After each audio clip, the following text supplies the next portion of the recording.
Hi, Lisa Levinson here, sharing my capstone project. And I work for In Defense of Animals, so I had the opportunity to connect my capstone project with my job.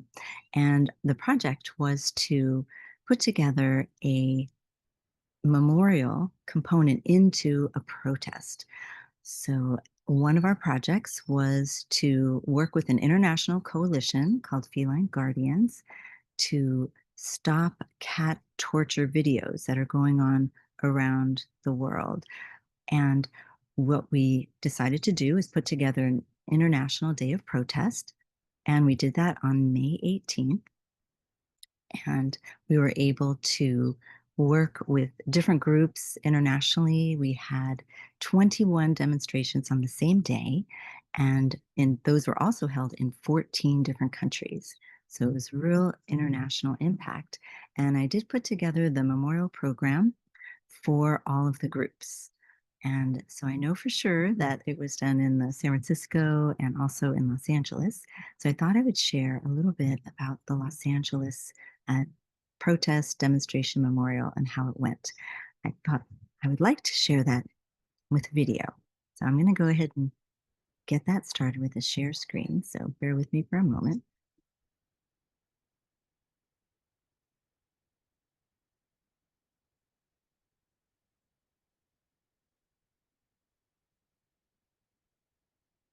So we're going to get right into it. I'm going to show you a clip from our media release that was about the memorial itself in Los Angeles.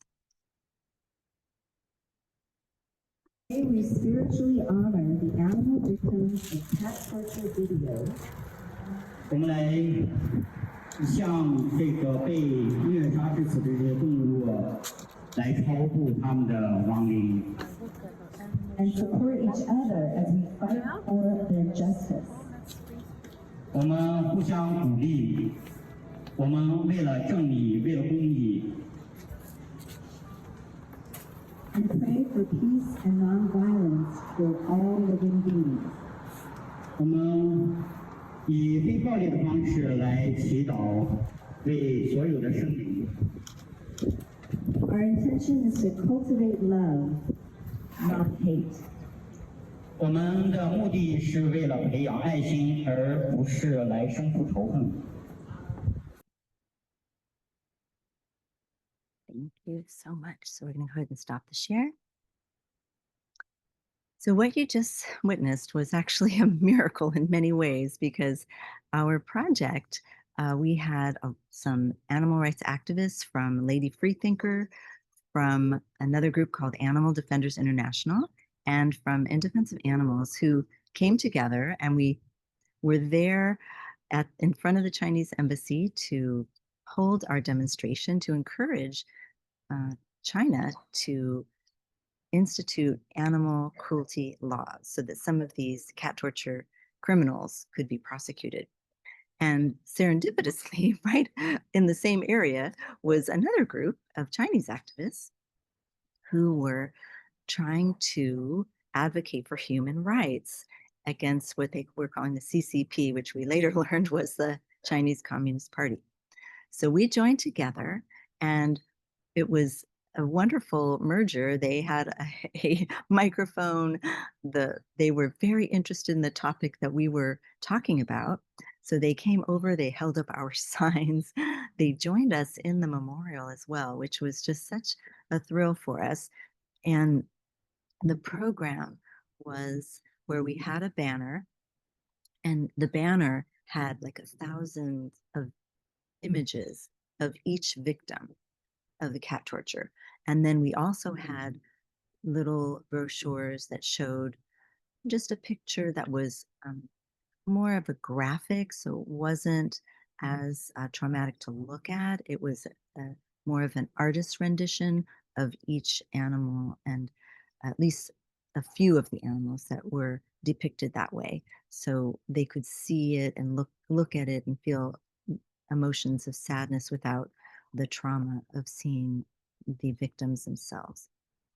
So I had planned to do this where we were going to have it represent Ancestors Day, and we were going to be uh, doing some sweeping and honoring the the uh, the cats that way. However, in the moment, something changed, and I did find a person selling flowers, so I picked up some flowers instead and brought those to the event. And even though that wasn't the Chinese custom, it was something that the Chinese American activists and the um, other activists there from different groups were able to connect to. So what we did is we passed out the flowers and then we invited people to stand around the banner of all the cat torture victims. And then they walked up and were invited one by one to place the flower and then say something. And it was really so heartening to hear what everyone said. They shared stories that of animal victims they had experienced or seen when they were in China. Um, some of the American activists shared their thoughts and feelings of how it was to see these cat torture videos. And also, many of the people reflected on the just offering peace and respite to these animals who had suffered so tragically. And in that respect, it was such a beautiful experience. I mean, my heart was opened, and I just felt very supported and loved uh, by this community, and I could see they really did care about the animals. It was a beautiful joining of cultures, and also for a cause that we discovered was a common one.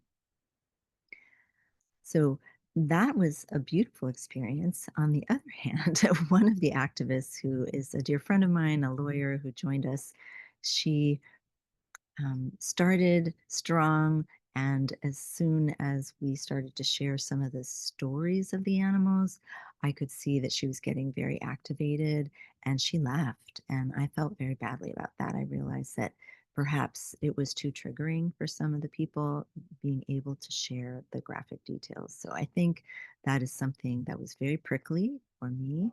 And I would do that a little differently next time.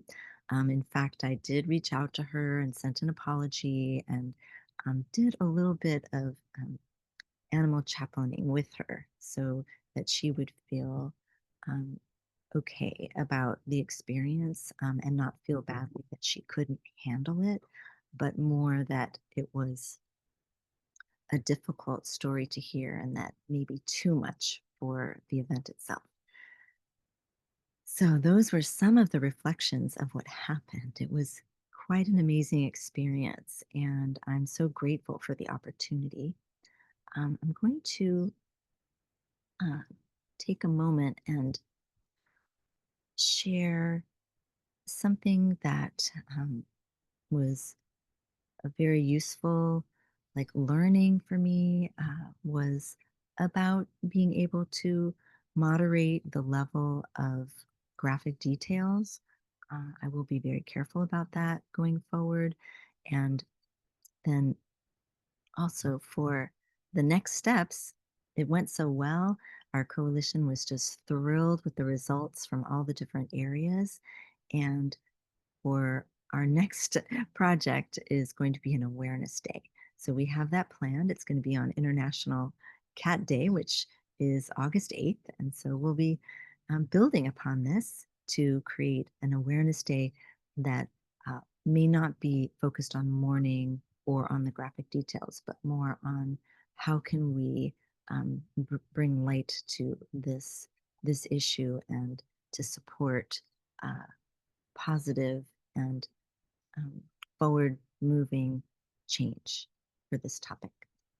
So, thank you very much for this opportunity. I'm so grateful to all of you for this and look forward to sharing more about the International Awareness Day as it unfolds.